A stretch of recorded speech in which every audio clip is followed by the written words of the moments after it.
Saudações! Hoje vocês ficam com uma conversa muito bacana sobre economia solidária. Foi gravada lá na UFAL com o professor Marconi já há algum tempo, mas devido ao estoque que eu tinha de episódios que precisavam ser publicados, porque tinha uma questão temporal importante, terminou só podendo ser publicado agora. Antes de começar, queria recomendar que você, se não conhece ainda, escute o podcast Chutando a Escada, em particular o episódio 34. Os urubus do Banco Mundial estão de volta, com o Reginaldo Moraes. Dá uma explicação muito boa sobre a influência dos Estados Unidos na nossa crise atual, que é uma questão clássica que envolve neoliberalismo, envolve o Banco Mundial e o FMI como instrumentos dos Estados Unidos, né, para interferir nas economias domésticas dos outros países, principalmente os em desenvolvimento, enfim. Escutem lá que está muito bom o episódio. Mas o nosso sobre economia solidária também está interessante. E começa agora. Espero que você goste. Eu sou o Carlos Galdino e tenho hoje como convidado. Professor Marconi. E vamos lá.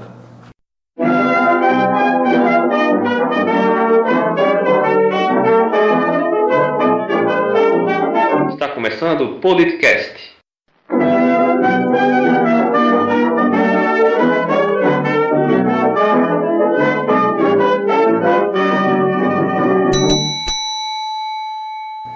Hoje o tema tem a ver com economia solidária.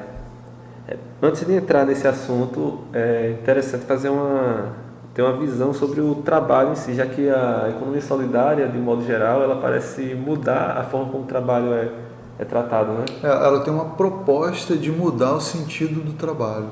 É uma proposição, né? É uma meta da economia solidária mudar o sentido que o trabalho adquire dentro da economia capitalista. Porque dentro da economia capitalista, qual é o sentido do trabalho? A gente chama de sentido histórico, ou perspectiva histórica. Qual é a perspectiva histórica que a gente tem no capitalismo, né? O que move a história no capitalismo é o conflito de classe, né? A exploração do homem pelo homem. Então, tudo que acontece dentro da história da humanidade deriva desse conflito essencial, desse conflito básico. E ele se dá, sobretudo, em torno do trabalho. Como é que a exploração de uma classe sobre outra se concretiza, se materializa? É em torno do trabalho, da produção e da distribuição dos bens que resultam do trabalho humano. Mas assim, mesmo no período pré-capitalista já tinha esse tipo de exploração do trabalho, né? Não existia o capital, o comércio, essas coisas, mas existia a exploração de alguma forma. Na Idade Média, quando a gente não tinha ainda sociedade industrial ou urbana, né? A sociedade era predominantemente rural, havia a exploração de uma classe, né? Que era ali organizada em torno da igreja, dos senhores de terra, sobre os camponeses.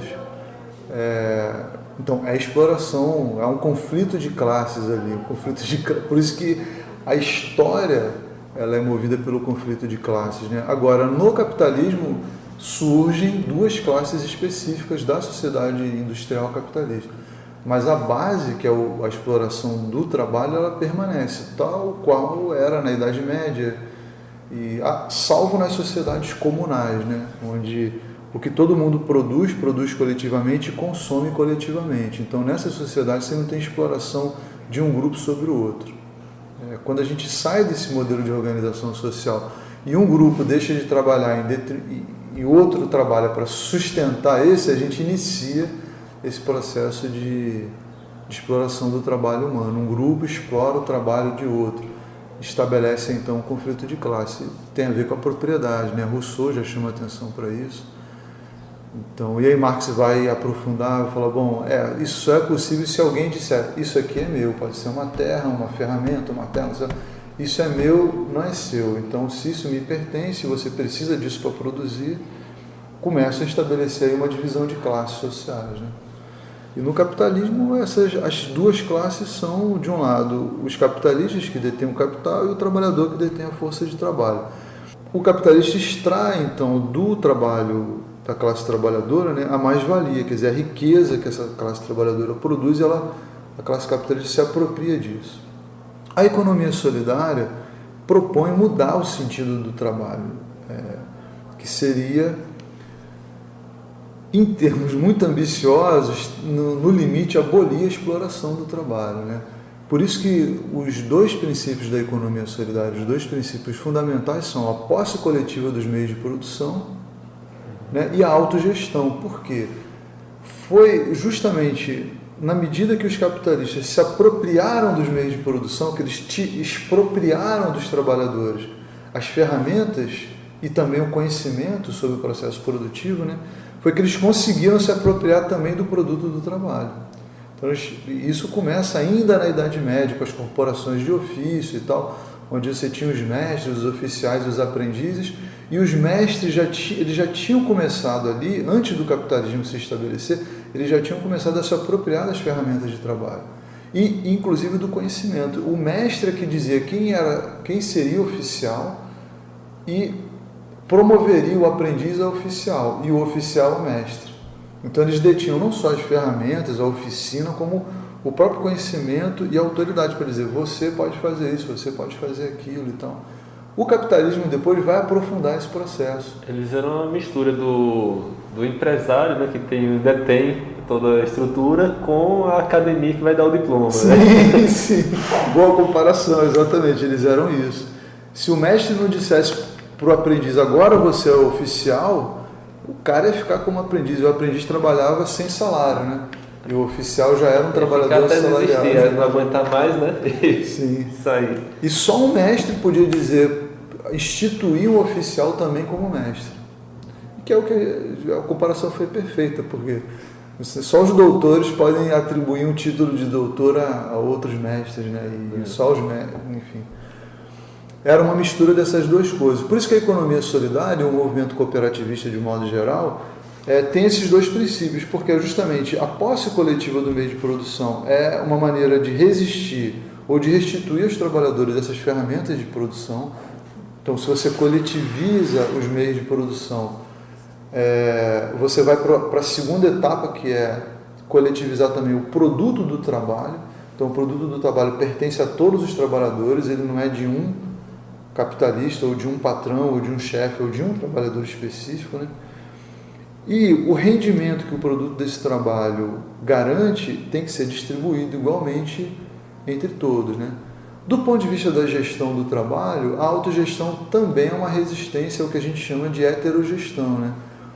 O sistema de gestão do trabalho no capitalismo, o trabalho é heterogerido, né? Ele é gerido a partir de uma relação hierárquica, de uma relação opressora, de uma relação de mando, de uma relação de expropriação também da vontade do outro, né? Porque o trabalhador ele não tem o direito de se auto-organizar, ele é organizado a partir de alguém que fala, olha, você vai fazer isso de tal hora até tal hora, aí ele monta as equipes de trabalho. Você tem todo um sistema de gestão no capitalismo, né? Que estabelece o organograma da fábrica, quem manda em quem e tal, não sei o quê. E um controle minucioso do tempo do trabalho dos trabalhadores. Isso começa com Ford, e aí você anula o indivíduo, né? Sim. Você quer transformá-lo numa peça daquela engrenagem, daquele sistema. Justamente, num adendo do processo produtivo. Ele é uma extensão da máquina, ou uma máquina é uma extensão dele, né? Tanto faz. Mas o fato é que ele se acopla ao processo produtivo como uma peça, e não como um ser autônomo, criativo, vivo, né? E não é por outra razão que Marx vai chamar a máquina de trabalho morto. O homem executa o trabalho vivo, né? Mas quando ele consubstancia esse trabalho numa máquina, a máquina executa o trabalho morto. Mas o trabalho morto só é possível ser executado, né, se tiver o trabalho vivo acoplado à máquina. Então, por mais que a gente tenha hoje, inclusive, isso é uma discussão dentro da sociologia do trabalho, processo de automação e tal, o trabalho vivo não desapareceu, né, cara? Ele não tende a desaparecer. A sociedade depende do trabalho vivo ainda.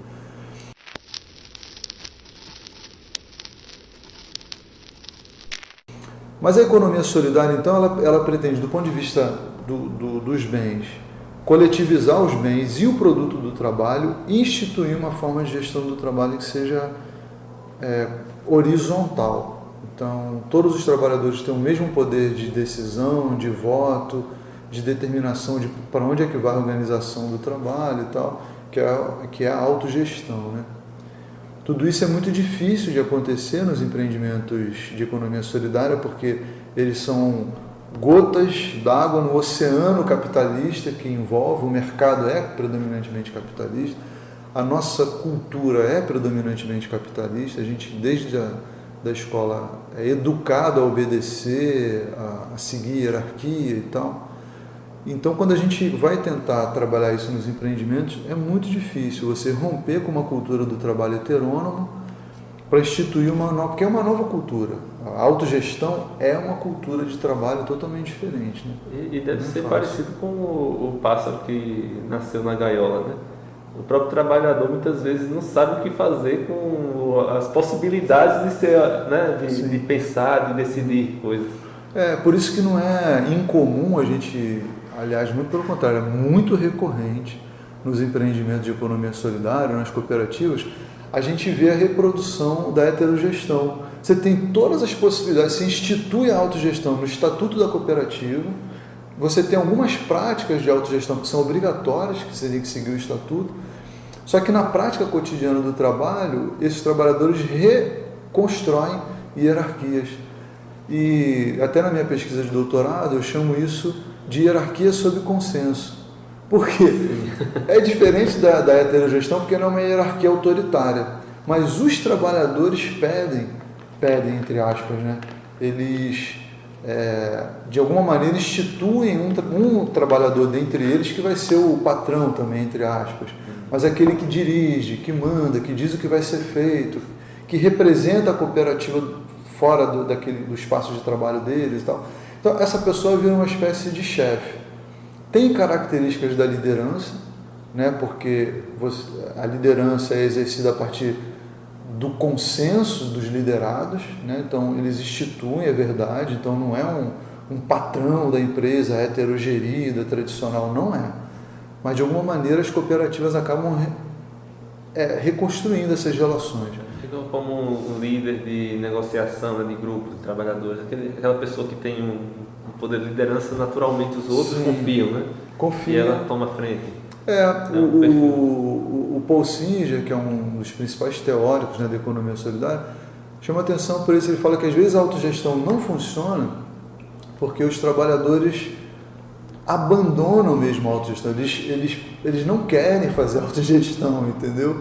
Assim, não tem nada que os impeça de fazer e eles deliberadamente transferem os poderes deles, eles delegam para um grupo pequeno ou para um indivíduo, entendeu? E é voluntário isso.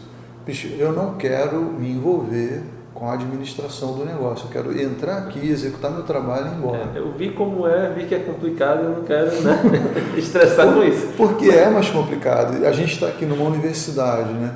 E você vê que o sistema de gestão dentro da universidade também, entre professores que são mestres, doutores, a gente tem muitos técnicos com formação de nível superior de mestrado, doutorado também, e a gente não consegue, dentro da universidade, que você tem cabeças pensantes, gente com formação muito boa, instituir sistemas de gestão colegiada, cara. É super difícil fazer isso, né? Ou geralmente alguém assume a frente dentro do colegiado, ou a coisa acaba minguando. Né? Minguando.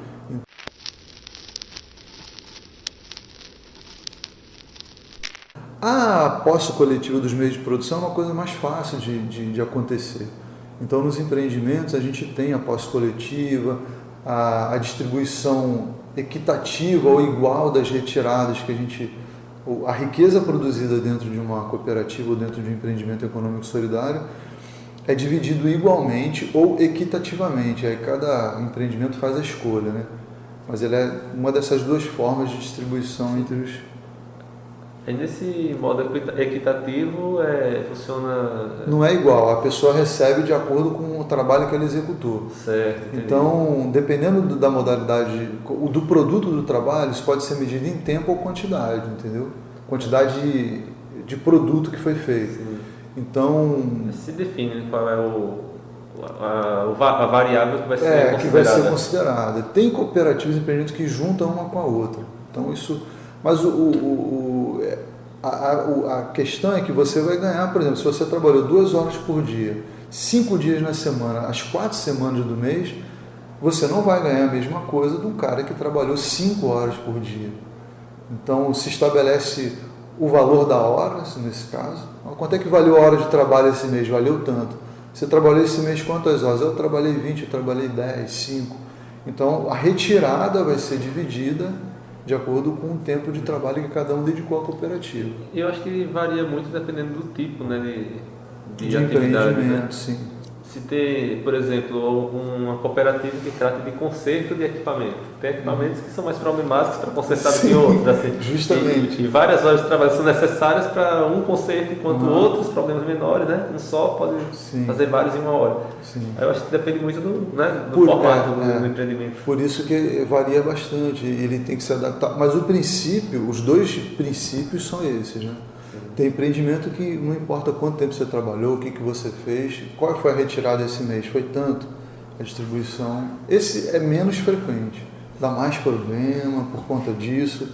O cara fala, eu só consertei um aparelho, só que, eu fiquei 5 horas consertando esse aparelho. Isso gera uma série de problemas. Então, a equitativa é mais praticada, né?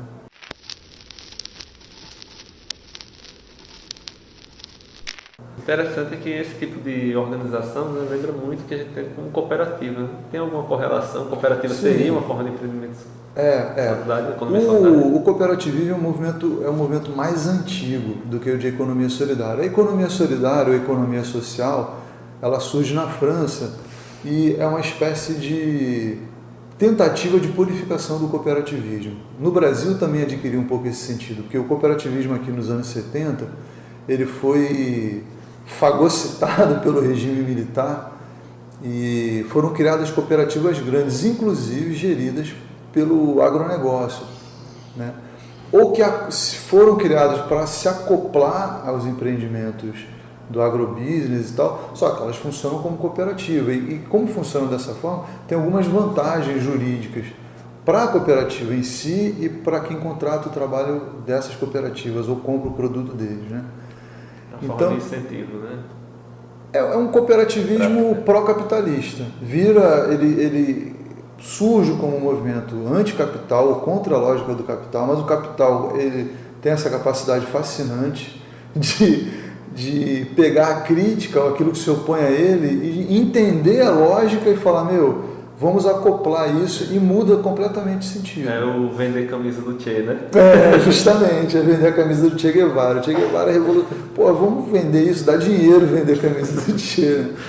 E, então, um símbolo anticapitalista vira uma mercadoria. É exatamente esse processo. Então, o cooperativismo passou por isso também. Aí, nos anos 80, na França, surge um movimento de economia social ou economia solidária, que, entendendo isso, fala, a gente precisa fazer com que o cooperativismo recupere a sua raiz. E quando o cooperativismo surge, em meados do século XIX, na Europa, ele era um movimento de trabalhadores contra o capital.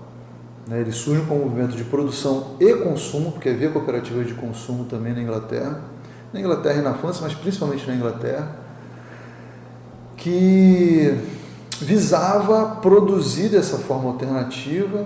Então a ideia básica era, nos juntaremos para produzir para nós mesmos, né?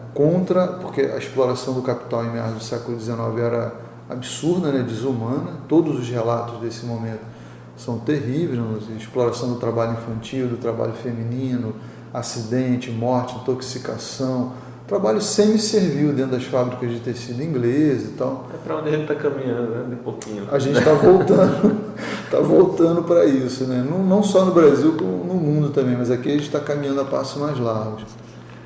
E o cooperativismo surge como uma reação a isso, né? Nos anos 80, né, do século XX, aí surge na França uma tentativa, aí chamam de economia social e solidária. O cooperativismo na época ou já essa que recebeu o nome? Né? Não, a economia solidária é uma atividade cooperativa, ou cooperativada, ou associativa, e que ganha esse nome. Então, os princípios são os mesmos. Só que para criar um movimento que diferencia, por exemplo, no Brasil isso teve uma função bastante importante, porque a OCB, a Organização das Cooperativas Brasileiras, que é uma entidade grande e tal, ela organiza cooperativas dentro da lógica do capital, né? Bom, essa é uma percepção minha. Há militantes dentro da OCD que vão dizer que não e tal, mas há um grupo dentro da economia solidária que entende a OCD como uma organização pró-capital. E a economia solidária, quando surge aqui no Brasil, em meados dos anos 80, ela também tenta recuperar ou purificar o cooperativismo. Olha, vamos fazer com que o cooperativismo retorne às suas raízes contra a lógica do capital. O movimento de economia solidária no Brasil consegue isso? Em alguns momentos sim, outros não. A economia solidária também é ambígua, ela também é ambivalente, entendeu? Ela, em alguns momentos, serve ao capital e serve ao trabalhador. Consegue fazer essas duas coisas, né? Então, é difícil dizer se a economia solidária no Brasil ela é só pró-capital ou ela é só movimento revolucionário, né?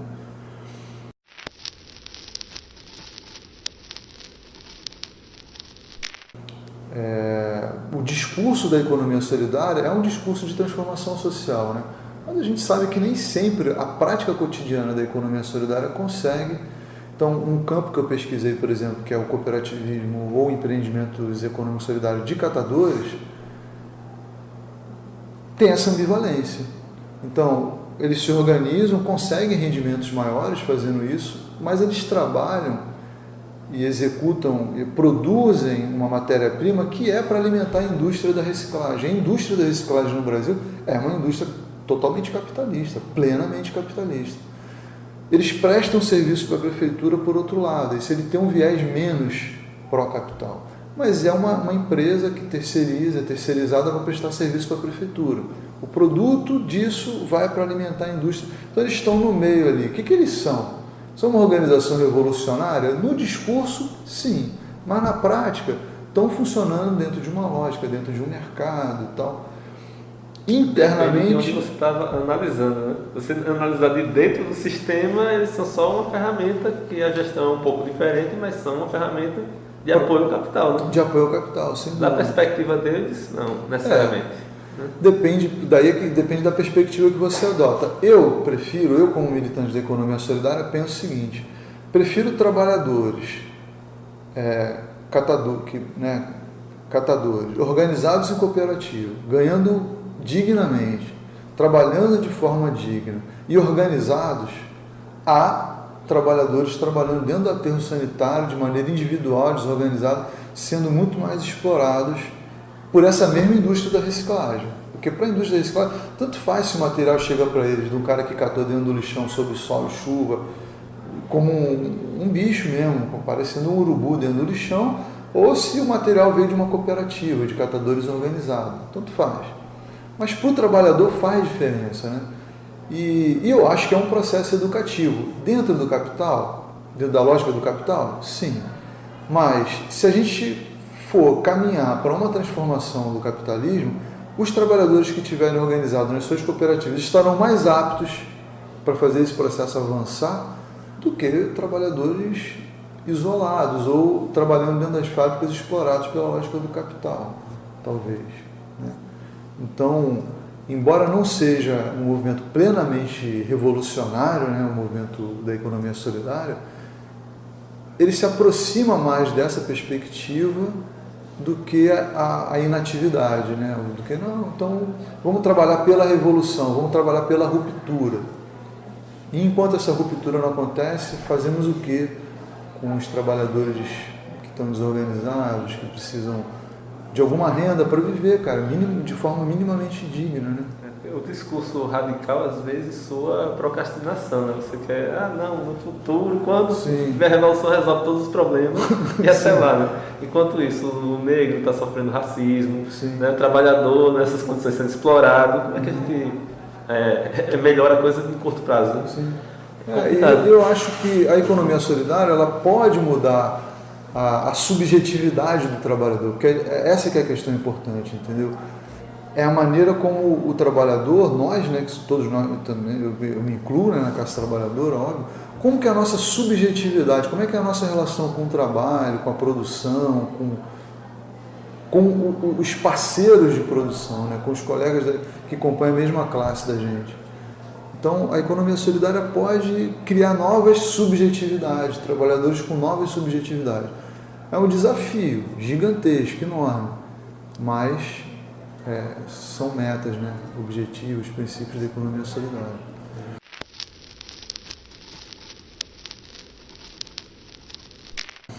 E que no Brasil, a gente, a partir de 2003, né, entrando nesse tema como é que isso se institucionaliza, o governo Lula assume em 2003 e ainda em 2003 cria a Secretaria Nacional de Economia Solidária, que funciona dentro do Ministério do Trabalho. Inclusive, mesmo com o golpe, a Secretaria de Economia Solidária continua funcionando. Foi instituída, né? Continua.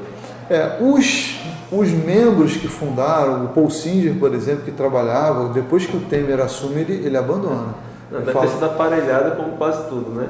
Mas a galera que era mais fiel ao movimento da economia solidária saiu, porque o entendimento era o seguinte: eu não vou ficar num governo golpista, porque afinal de contas a secretaria passa a funcionar dentro de um ministério que está dentro de um governo golpista.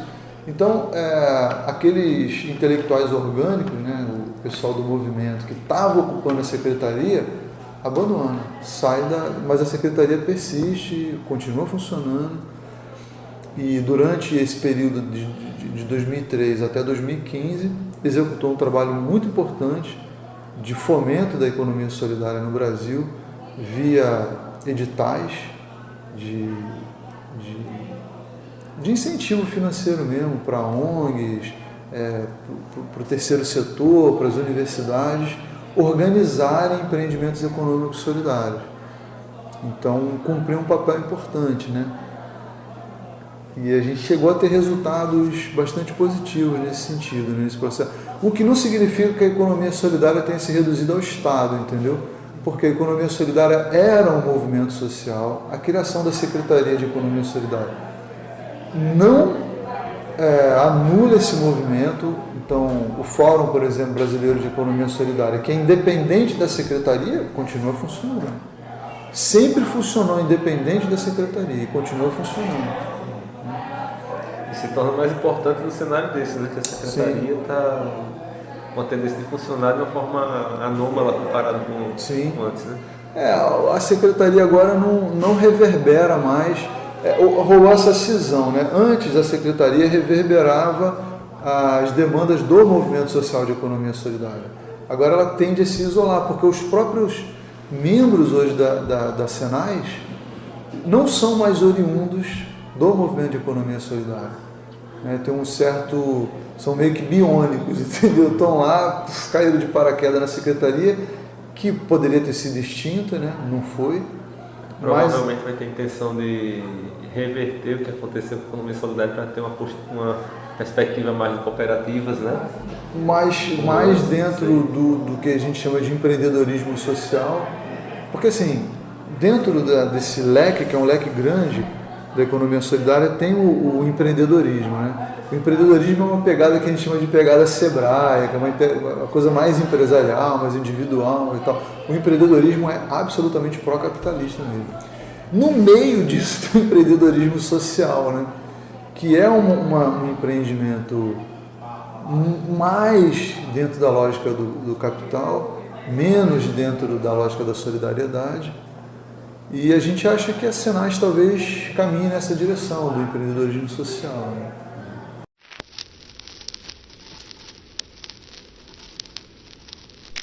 Uma coisa que me ocorreu agora como essa precarização do trabalho, né? A reforma trabalhista está propondo uma série de mudanças, botando os direitos trabalhistas lá embaixo, inclusive fazendo a voz do patrão valer mais que CLT, né, nos acordos do patrão empregado. Será que isso, em médio prazo, tem potencial de aumentar a procura por criação de organizações desse tipo, né, autogeridas, economia solidária, como uma forma de fugir dessa opressão? Do ponto de vista, digamos assim, de pensar em hipóteses teóricas e tal, Sim, porque inclusive a economia solidária ganha força no Brasil em meados dos anos 80 em função do desemprego muito grande que resultou da crise econômica, da tal década perdida, né, que foram os anos 80.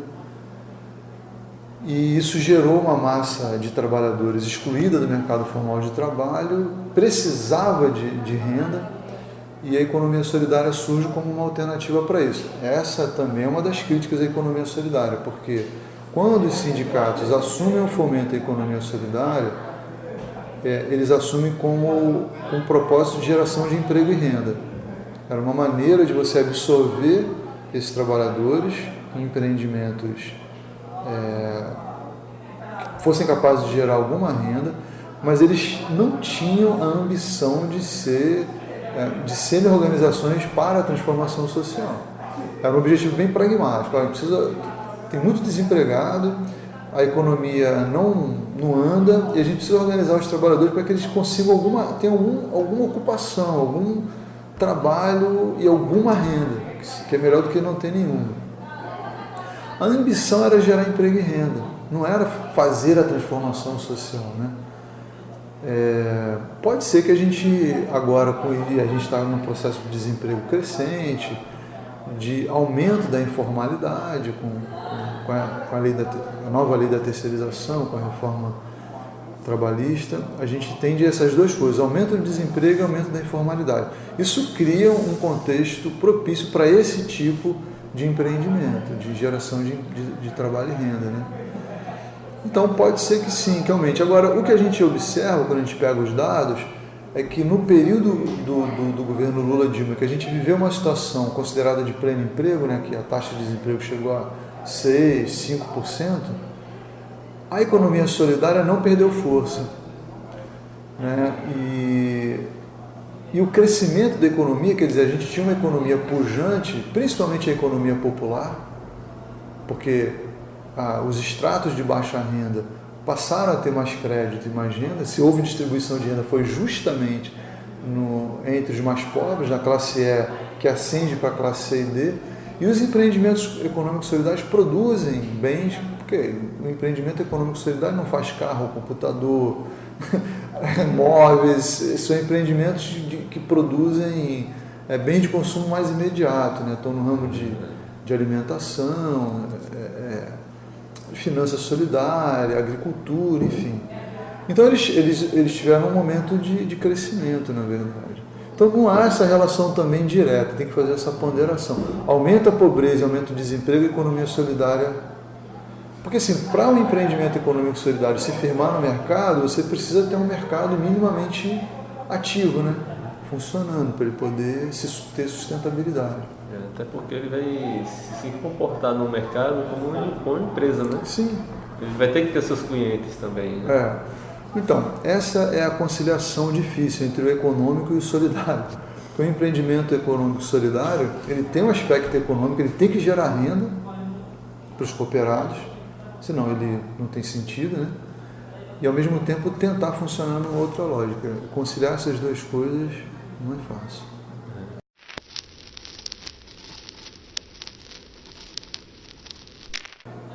O Fórum Social Mundial é mais do que economia solidária, era muito mais do que economia solidária, né? Mas eu digo que a economia solidária compunha a organização do Fórum. Então, dentro dos temas tratados, dentro dos fóruns sociais mundiais, a economia solidária era um movimento forte ali, né? E o Lula começa a participar dos fóruns sociais mundiais. Quando ele assume a presidência, ele absorve muitas das demandas, né? E a absorção das demandas da economia solidária decorreu disso daí. Então, quando ele cria a Secretaria Nacional de Economia Solidária, parte dessa galera que estava no Fórum Brasileiro é que vai justamente compor a secretaria, né? Eles vão ser chamados para falar, a gente quer criar uma Secretaria de Economia Solidária. Então eles chamam o pessoal desse movimento, aliás, como aconteceu com várias outras secretarias criadas no governo Lula, que passou a ter essa articulação com os movimentos sociais, né? E aí ela vira uma política pública. Então a economia solidária era um movimento social, vira uma política pública, que não deixa de ser movimento social, o movimento social permanece, E enquanto política pública teve um sucesso bastante grande, né? O fomento à economia solidária no Brasil foi bastante competente, carecia de mais recursos, né? Mas houve também uma descentralização grande, então a gente tinha muito recurso que era gerido via Secretaria de Economia Solidária, Secretaria Nacional de Economia Solidária, mas ele estava alocado em outros ministérios, então não aparecia como recurso do Ministério do Trabalho, da Senas, portanto, mas era recurso do Ministério do Desenvolvimento Social, mas ele era gerido pela equipe da Senas, né? O programa Brasil Sem Fome, ele tinha uma linha de atuação que era dentro da economia solidária, né? Mas ele não era um programa caracterizado como um programa da Senas. Ele estava dentro desse programa maior, mas quem fazia a gestão era a Senas. Então houve um incentivo muito grande para a economia solidária no Brasil. O surgimento das incubadoras, das universidades, enfim. E aí as universidades também tiveram um papel importante. A nossa incubadora, que apesar de muito jovem, entra nesse movimento também. E antes a gente tinha e tem ainda na UFAL um Unitrabalho, que fez parte também desse movimento de meados dos anos 90 para cá, já de um embrião ali de transformação da economia solidária em política pública, e que a criação da Senas isso se consolida. Agora a gente está caminhando por um processo de deterioração disso, né? Então quase já não tem mais recursos, os editais são muito raros. A nossa incubadora agora até ganhou um edital da Senas, que foi um edital super disputado justamente porque é raríssimo, né? Com pouco recurso, concorrido pra caramba, mas a gente está sentindo o impacto dos cortes de gastos para as áreas sociais como um todo, né? Está atingindo também a política de economia solidária.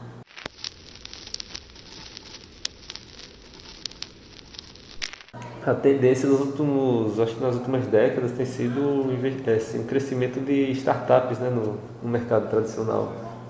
Aí tem algum estudo de como lidar com isso, se há alguma posição da economia solidária nessa visão, porque startup tende a ser ainda mais... como se você terceirizasse a inovação, né, e tecnologia das grandes corporações, né? Porque o risco que vai assumir, o risco de fracassar a ideia inovadora vão ser os pequenos, né? Sim. E se der certo, eles vão lá e compram baratinho, né? Aí compra a empresa, assim, pode até parecer caro, né, o que pagou, mas se você analisar a quantidade de empresas, startups que faliram, e eles estão pagando uma que já tem garantia que vai dar certo, está dando certo, né? Acaba sendo barato nessa perspectiva. Mas nesse cenário, existe alguma... a gente... assim, do pessoal da economia solidária sobre esse cenário? Então, tem uma crítica dentro do debate da economia solidária, que é esse debate, qual é o sentido histórico da economia solidária, né? O sentido histórico, lembrando lá do início, qual é o lugar que a economia solidária ocupa no conflito capital-trabalho. Porque quando a gente está falando de história, não é isso? História não é o conflito agora, né? História é sociedade capitalista industriais, é o conflito capital-trabalho. É boa essa expressão, né? Porque na prática o que eu estou falando tem a ver justamente com isso, né? Onde está na fila do pão, né? A economia solidária no mundo hoje com essas coisas acontecendo, né? Sim. E dentro desse debate, então, qual é o sentido histórico da economia solidária? É pró-capitalista? Então, alguns críticos vão dizer que os empreendimentos econômicos solidários funcionam dessa forma, semelhante a uma startup. Porque... Vou pegar o caso dos catadores, por exemplo. Você tem a indústria de recicláveis. Ela só consegue existir se ela tiver... E veja, quando a gente fala de indústria de recicláveis no Brasil, isso não é uma coisa pequena, não, cara. Os caras movimentam por ano, e esse é um dado já antigo, de 2010, 2011. O Instituto de Pesquisa Econômica Aplicada fez um levantamento de que a movimentação anual dessa indústria era de 8 bilhões de reais. Então, assim, é uma indústria significativa, né? E ela só consegue funcionar por conta desses milhares de catadores que estão atuando nas ruas, nos lixões ou em cooperativas, fornecendo matéria-prima para eles, né? Só que todo esse trabalho executado nesses pequenos empreendimentos ou de forma individual acontece sem que essa indústria tenha qualquer custo sobre ele. Então, ela não precisa gerir, administrar, pagar salário, nada. Ela recebe só a matéria-prima. A base da reciclagem no Brasil, que está baseada nesse modelo, né? Porque na Europa, por exemplo, existe indústria de recicláveis. Mas como é que funciona lá? Lá a indústria faz parceria com outras empresas que administram a logística reversa da matéria-prima descartável e que é reciclável. Então eles compram dessas empresas. Também não estabelece uma relação com as empresas, né? Mas aqui no Brasil a coisa é mais selvagem, porque a base da indústria de recicláveis está em processo de organização, né? O Movimento Nacional de Catadores de Recicláveis está na ponta disso, mas eles não têm qualquer responsabilidade com esses trabalhadores, não tem qualquer vínculo, qualquer relação com eles. Então, de certa forma é isso, quer dizer, a gente não assume risco nenhum. Se num determinado momento a demanda por papelão desaparecer, o cara que cata papelão ou faz outra coisa, migra para outro tipo de catação, diversifica o produto dele, porque a gente não tem qualquer responsabilidade sobre esse tipo de empreendimento, né? A economia solidária, de modo geral, fornece serviço e produto para as indústrias capitalistas, exatamente no modelo que, né, a gente chama de reestruturação produtiva. O que a reestruturação produtiva fez? Ela pegou aquela linha de montagem fordista, onde tudo acontecia dentro de uma planta produtiva, enxugou, cria uma empresa núcleo menor, que encabeça o processo de desenho do produto, e ela terceiriza a produção de várias outras pequenas empresas, né? E aqui fica com o grosso, né? Porque a propriedade industrial, né? Intelectual está toda concentrada ali. Você tem um núcleo pequeno de trabalhadores bem remunerados, com um contrato por tempo indeterminado, com direito à aposentadoria, 13º férias e tal. São os caras que estão no núcleo dela. Essa miríade de pequenas empresas, que pode ser cooperativa, associação, tanto faz para essa indústria aqui, não importa que tipo de trabalho está sendo desenvolvido, se é uma startup e tal, não importa. Elas estão oferecendo conhecimento, produtos, serviços para essa empresa central. Então, as cooperativas podem funcionar muito bem como essa startup aí e vão funcionar pelo desenvolvimento do capitalismo e tal. Você vai ter trabalhadores ali sem vínculo, sem contrato de trabalho. Para o capitalismo tá ótimo, tá lindo. Para o capitalismo, mesmo a economia solidária, tá bonito, eles não têm assim nenhum. Não é por outra razão que você vê, por exemplo, o Banco Santander financiando economia solidária, você vê o Banco Mundial financiando economia solidária, você tem grandes organizações. Tem uma organização que chama Por América, por exemplo, você entra na página dele, né, Por América, então lá embaixo tem os patrocinadores, tem a Microsoft, tem a Bung, você vê os gigantes das multinacionais financiam o Por América. E o Por América está fomentando a economia solidária no mundo inteiro, inclusive quer dizer, o Por América é na América, né? Porque você tem uma organização que é global e tem as segmentações continentais. Então o braço continental dessa grande organização aqui é o Por América.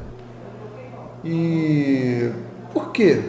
Porque isso, do entendimento deles, não está ferindo a ordem capitalista, muito pelo contrário, se acopla nessa organização da reestruturação produtiva de forma perfeita.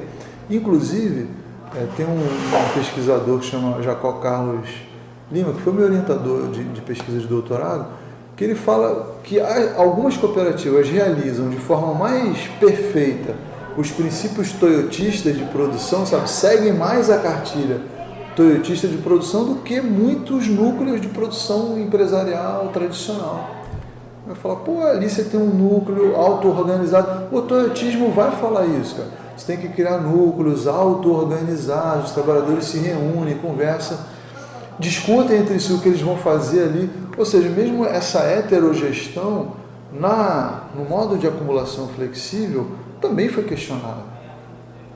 E o conhecimento do trabalhador, o trabalhador começa a contribuir com o processo produtivo, pensando também nele, e aí a crítica vai dizer, olha, antes o trabalhador taylorista, que não contribuía com a criatividade, ele era explorado só a energia do trabalho. Agora o saber fazer também é explorado pelo capital. Então, assim, a crítica é o capital, ele desperdiçava o saber fazer do operário. Agora não.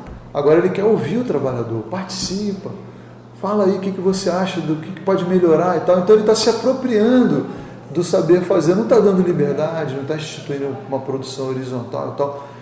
Então, o que a cooperativa faz? A cooperativa não faz isso? Bom, então tá para e passo ali, está caminhando juntinho com o toyotismo, com a reestruturação produtiva. Então, é complicado, entendeu? Mas eu falo, desse ponto de vista, a economia solidária, então, bicho, não arranha em nada o capitalismo, né? Muito pelo contrário. Acho que só o conceito, né, que poderia ser uma ameaça se fosse difundido para as massas, né, de que é importante agir assim, mas na prática, né, se nota que não é uma ameaça, né? A não ser que a gente consiga, dentro desses empreendimentos que eu te falei, criar uma nova subjetividade de fato, entendeu? Criar uma cultura de trabalho diferente, que aí esse trabalhador crítico, que se pensa no mundo e tal. E aí o Paul Singer, né, quando ele vai defender, mas como é que você vai criar ilhas de produção solidária dentro do mar do capitalismo? Ele fala, é isso. E a burguesia não surgiu, a burguesia também eram ilhas de produção capitalista no mar feudal. E aí os caras fizeram a revolução e instituíram o capitalismo, a sociedade industrial e tal. Então ele fala, é isso, cara, vamos criar ilhas dentro do capitalismo e ver se a gente vai criar redes e vai aumentando. Então, eu, como militante da economia solidária, Carlson, tenho essa esperança, entendeu? Eu reconheço os desafios, os desvios, a degeneração da economia solidária, acho que a gente tem que reconhecer isso, até para enfrentar melhor esse desafio, não ficar iludido. Mas eu acredito que é possível assim, organizar trabalhadores, discutir o que é produção, o que é o capitalismo e tentar transformar. Para amanhã? Não. Não vai ser para amanhã. E também a questão existencial, cara. Prefiro estar nesse movimento a não estar fazendo, dormir e falar, o que eu fiz hoje para combater o capitalismo? Nada. E outra, né? Essa aderência que tem, né, desse modelo com o capitalismo convencional pode ser até uma proteção, né? Porque o capitalismo ele é muito atento e agressivo com qualquer coisa que ameace, que bata de frente, né? Se realmente fosse uma ameaça, mesmo pequeno, ele já teria lei, já teria vários instrumentos para tentar esmagar. Já que há essa aderência tão boa, pode ser que acabe sendo uma coisa que ameace de fato o capitalismo no longo prazo, né? Quando já for tarde demais para tomar alguma medida, né? Sim, quem sabe, né? A conversa continua no próximo episódio do Politicast.